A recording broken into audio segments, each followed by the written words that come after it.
Lok Sabha vote নিয়ে সরগরম রাজ্য রাজনীতি। প্রার্থী তালিকা ঘোষণার আগে জোর কদমে শুরু হলো তৃণমূলের দেওয়াল লিখন কর্মসূচি।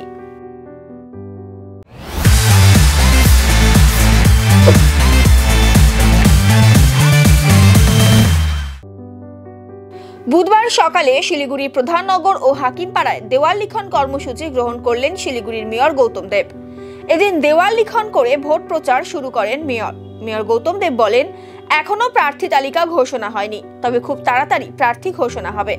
আগামী 7 দিনের মধ্যে শিলিগুড়ির 47টি ওয়ার্ড এবং ডাবগ্রাম ফুলবাড়ি বিধানসভার অন্তর্গত জলপাইগুড়ি লোকসভা কেন্দ্রের বিভিন্ন এলাকায় দেওয়াল লিখন সম্পন্ন করা হবে।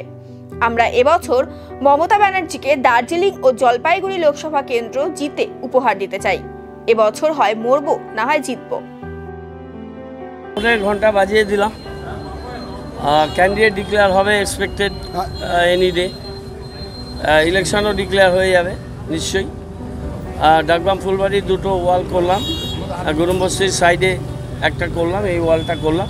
আগামী 7 দিনের মধ্যে আমরা জরুরি ভিত্তিতে শিলিগুড়ির 47টা ওয়ার্ড, ডাকবাম ফুলবাড়ি আর শিলিগুড়ির সমতল সব জায়গাতে আমাদের যা ওয়াল যা কিছু আমরা এগুলো প্রচারের এটা একটা মাধ্যম, একটা ধাপ। মানুষের কাছে আমাদের বার্তা, কেন্দ্রীয় সরকারের বাংলার বিরুদ্ধে বঞ্চনা আর মমতা বন্দ্যোপাধ্যায়কে আমরা দেখতে চাই যে অবিজেপি যে সরকার কেন্দ্রে প্রতিষ্ঠিত হবে তার নেতৃত্ব মমতা বন্দ্যোপাধ্যায়কে আমরা বাংলার জননেত্রীকে, ভারতের জননেত্রীকে আমরা দেখতে চাই।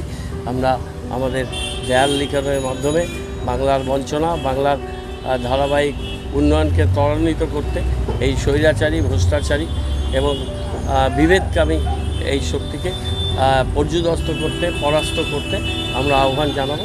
আজকে ওয়াল লিখনের মাধ্যমে আগামী 7 দিনে আমাদের কর্মী, নেতৃত্ব, সমর্থক সবাই রাস্তায় থাকবে এবং আমরা একটা ডেড লাইন দিয়ে 7 দিনের মধ্যে 11 তারিখে আমরা ব্রিগেড থেকে ফিরবো। 12 থেকে 19-20 তারিখের মধ্যে আমাদের সমস্ত ওয়াল লিখন শেষ হয়ে যাবে। আমি 5 মিনিট এখানে বাচ্চাদের এখানে কোনো জায়গাতে মানিক আছে, অন্যান্য আমাদের লিডারশিপ আছে, এই 5 মিনিট ওই 11তে শঙ্কর ওরাও এসছে, ওদের সাথে কথা বলে আমি একটু গাইডলাইন ডাইরেক্টিভ দিয়ে দিচ্ছি।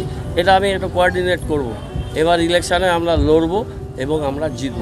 জলপাইগুড়ি এবং দার্জিলিং 2টো সিটেই মমতা বন্দ্যোপাধ্যায়কে আমরা উপহার দিতে চাই। বাংলার উন্নয়নে আমাদের যাতে একটা ভূমিকা থাকে, একটা রোল থাকে, দেশের সরকার পরিবর্তনে যাতে দার্জিলিং এবং জলপাইগুড়ির মানুষের একটা রোল থাকে, সেটা আমরা করতে চাই। তার জন্য যা করার দরকার তাই করব। ডু অর ডাই সিচুয়েশন, হয় মরবো না হলে জিতবো, এই লক্ষ্যে আমরা